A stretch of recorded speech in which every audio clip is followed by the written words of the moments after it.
uçuruma gənclərimizin getməməsi üçün yollar aramalıyıq. Bax, indi bizim danışdıqlarımıza getməməsi üçün bir yol xətti qoymalı.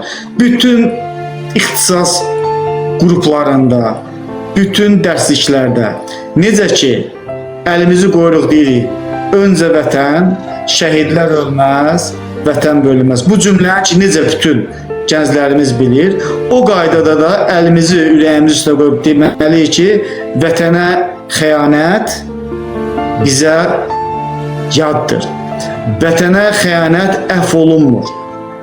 Vətənə xəyanət etmək olmaz. Bağçadan bunu əzbərlətmək lazımdır. Niyə Koreya, Amerika müdaxilə edə bilmir?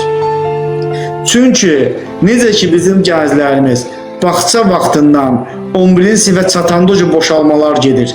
Him gəldikcə, dövlət himni gəldikcə, şəhidlər gəldikcə o intizamda boşluq yaranır görürsən, amma az yaşlı olanlar yaş dövründə intizamı daha çox anlayırsan. Mütləq şəkildə konstitusiyada vətənə xəyanət maddələri var orada. Vətənə xəyanət maddələri ilə bağlı cinayətin nəticələri var. Bu nəticələr dərslə işlənməlidir. Məsəl Çox gözəl. mütləqdir bu. Bir misal çəkəcəm. Bizim orta məktəbi bitirən hər bir şəxs hərbi xidmətə gedir. Getmir. Bizim orta məktəbi bitirən xanımlar mı hərbi xidmətdə olur? Olmur. Və bunlar bu məlumatı, elmi harda alacaqlar? Orta məktəbdə. Bir nümunə. Mən həmişə deyirlər ki, sən fikirdən o bir fikrə keçirsən, amma keçəndə yenə əvvəlki fikrə qayıdacam ki, fikri genişləndirmək üçün keçirsiniz, bəli. Bəli. Yaponiyada 1-ci sinifdən 5-ci sinifə qədər elm keçilmir. İnsanlıq keçilmir. İnsanlıq. İnsan, müasir sivil insan necə olmalıdır? Bax, cənab prezident 2 ay bundan öncə süni intellektlə bağlı iclas keçirdi. İclasın 1-ci hissəsində dedi ki, bütün dərslikləri yenidən baxılmalıdır. Bax, bu dərsliyə kim baxmalıdır? Hansı komissiya, hansı tərkib, hansı vəsairə, hansı vəsairə, vəsairə. Məndə bir kitab var. O kitabı canlı yayımlarda sizə göstərəcəm. 88-ci ildə Milli Elmlər Akademiyasının buraxdığı kitabdır. 11 dənə alim yazır. Yazır ki, Qarabağ Ermənistanın tərkib hissəsidir. Bizim elmimizi yazan mərkəz 88-ci ildə 2020-ci ilə qədər. Əslində bir növdə təəccübləndirici də deyil, yəni. Yəni məsələ bundan ibarətdir. Yəni ki, o xəyanətin tələsi təhsildə biliksizlikdir. Bəli. Elmsizlikdir, məlumatsızlıqdır. Burada elm, bilik, məlumat olmadıqdır. Fərdi həyatda təliyə düşürsən. Təliyə düşdünsə, olursan onlardan asılı vəziyyətdə.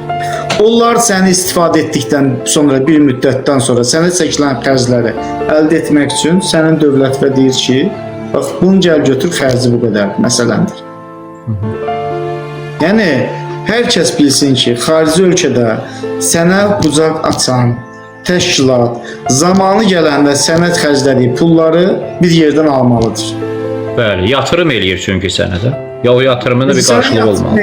Vaxtı gələndə ki, sən olursan baxılmaz, sən olursan sayılmaz, sən reytingin düşür, səni təhvil verirlər geri. Baxın görün, bu 10 il ərzində, lap son 5 ilə baxaq, nə qədər vətənə xəyanət etmiş şəxslər xarici ölkələrdən Azərbaycana ekstradisiya olunur. Sayı hesabı yoxdur. Baxırsınız, Dövlət Təhlükəsizlik Xidməti təyyarədən düşürtdü, gətirdi, ittiham elədi. Məsələ bundadır ki, burada bir ilahi hikmət də var. Necə ki, ibadətdə namaz vacib şərtdir, eləcə də vətənə xəyanətdə cəza vacibi şərtdir təqdiri ilahidə. Bu ölkəyə xəyanət edən heç bir şəxs cəzasız qalmadı, qalmayacaqdır. Və ona görə də həm dini Qurani-Kərimdə göstərilən xəyanətlə bağlı maddələr, eləcə konstitusiyada göstərilən maddələr, eləcə cinayət tərkibi cinayət işlərində göstərilən ittihamlar neçə ildən neçə ilə qədər onlar düşməlidir. Həm orta məktəb dərsliyinə, həm ali təhsil müəssisələrinin dərsliyinə, həm də bu sahəyə baxan beləcə kafedralar, bu sahəyə baxan təhsil ocaqları bunu götürməlidir nəzarətə. Nə üçün? Biz qalib ölkəyik. Bəli. Qalib ölkəyə daha artıq güclə xəyanət ediləcək. Qalib ölkənin uğurlarını aparmaq üçün daha güclü belə desək, o mənbələrə təsirlər ediləcək.